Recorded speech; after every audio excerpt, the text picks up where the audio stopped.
This is part 3 of your WebQuest assignment, which is the PowerPoint presentation portion.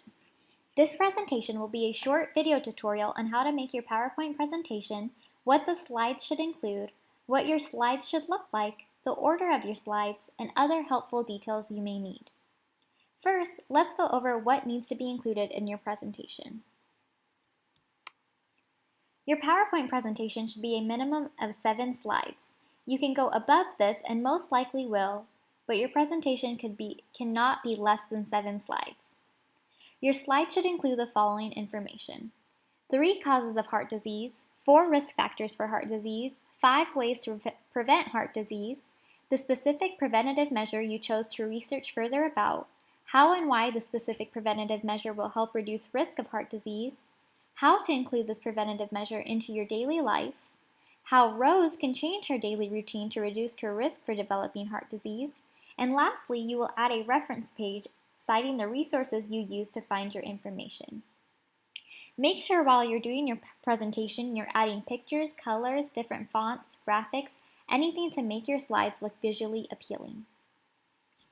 Let's begin with accessing PowerPoint.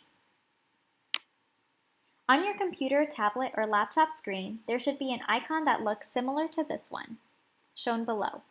Click on this icon twice. Upon opening, it will make you choose a design template, so choose your favorite one. Once you choose your template, you will be taken to a blank first slide screen, which will look similar to this one. There are many different types of layouts for slides, so if you want to change, go up to the New Slide menu drop-down bar and choose your favorite layout you want. There are several different ones, so choose the one that works best. Your first slide should be the 3 causes of heart disease you found. To make the slide, you will first put a title. Click on the top box and you will be able to edit the title like this. So click up here, change the title. We'll say 3 causes of heart disease. You will then add the 3 causes of heart disease. Again, it doesn't matter your slide layout as long as you have the information. For this video, I will add the 3 causes on the left side and maybe a picture or something related to heart disease on the right. To add information, just click on the box and begin typing. So I click the box and begin typing.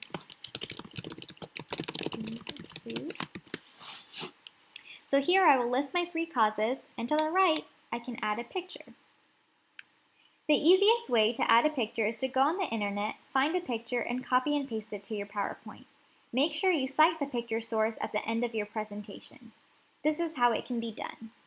So I'll go to my internet, choose a picture I like, which is this one, copy it,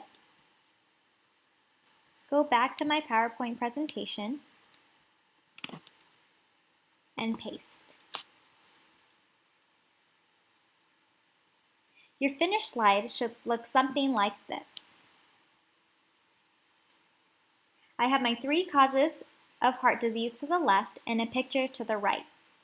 Keep in mind that when listing the causes, you are not just giving me a list, but you need to explain more about what the cause is and how it causes heart disease. For example, I have high blood pressure, and then I have a short description of what it is. High blood pressure is a condition in which the force of the blood against the artery walls is too high. This can lead to heart disease.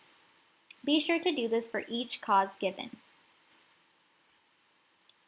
Hopefully, it is now easy to pick a new slide and start entering in your information.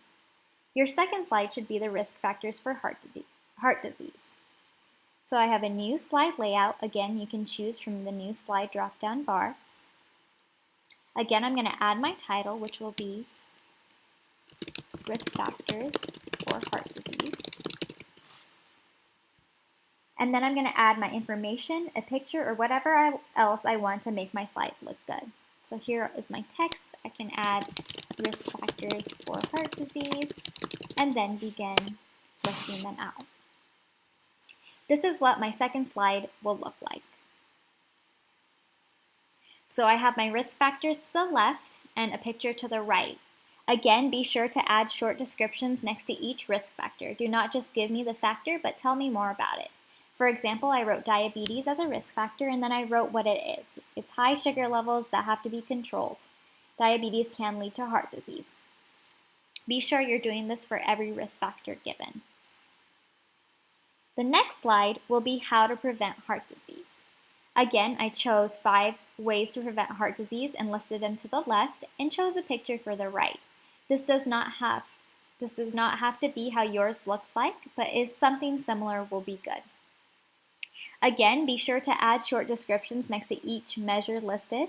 Do not just give me the preventative measure, but tell me how this will help reduce risk of heart disease.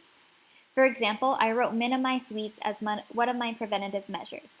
Minimizing sweets will help keep sugar levels in control to avoid diabetes, which can help reduce risk of heart disease. Be sure you're doing that for every preventative measure you've listed. The next slide will be the specific preventative measure you chose to research further about.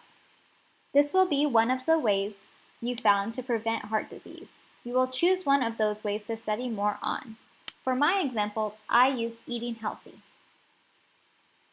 So here you can have it as simple as possible with just what your preventative measure is, a picture, however you would like.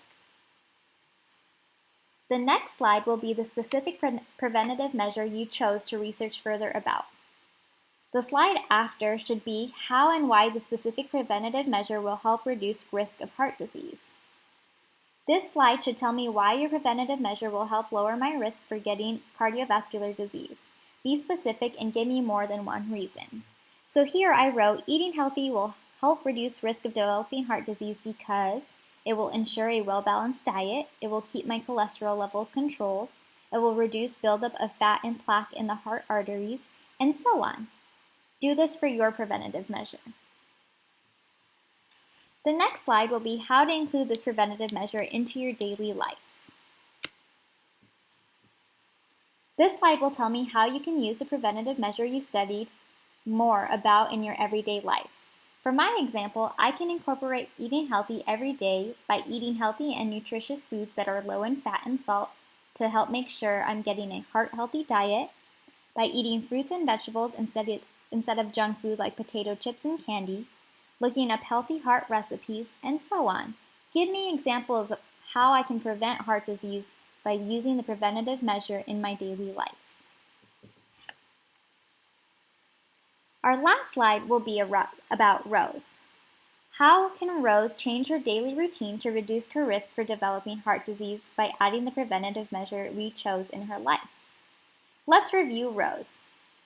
So we know Rose has a family history of heart disease. Both her grandma and grandpa had it. Rose smokes 1 pack of cigarettes every day. She also drinks alcohol every night. Rose eats fast food 3 times a week. She's not a big fan of fruits or vegetables and doesn't eat healthy meals at home. Rose exercises only once a week, and by exercise, Rose means walking down her driveway to the ice cream truck. Though Rose is your favorite patient, Rose hates coming to the doctor. She misses many of her appointments and cancels last minute. Now let's see how we can help her with my preventative measure. So how can Rose change her daily routine to reduce her risk for developing heart disease? So let's first look at what Rose is eating. What do we know about Rose? We know she eats fast food 3 times a week. She eats ice cream. She doesn't like fruits or vegetables. She doesn't eat unhealthy meals at home, and she drinks alcohol every night. What I'm going to do in my slide is write how I can help Rose change her life. So onto the right, I wrote what Rose should be eating. Rose should be making heart-healthy meals at home that are low in salt and fat. She should be minimizing her sweet intake like ice cream every night and instead eating healthy fruits to satisfy her sweet tooth. She should be eating healthy homemade meals instead of eating unhealthy fast food 3 times a week. And Rose should be drinking more water and less alcohol and caffeine such as soda and coffee. Your second and last slide will be 3 interesting facts you learned about heart disease. Be creative and have fun with this one. Our heart is amazing, so tell me some cool things you learned about it. Lastly, make sure you add all the websites you used for your information in this PowerPoint. This will be your references page. For example, most of my information is from the Center of Disease Control and Prevention, so I have linked I have the link pasted into the slide. Do this for all the resources you used. And that's it. Good job on completing this web quest.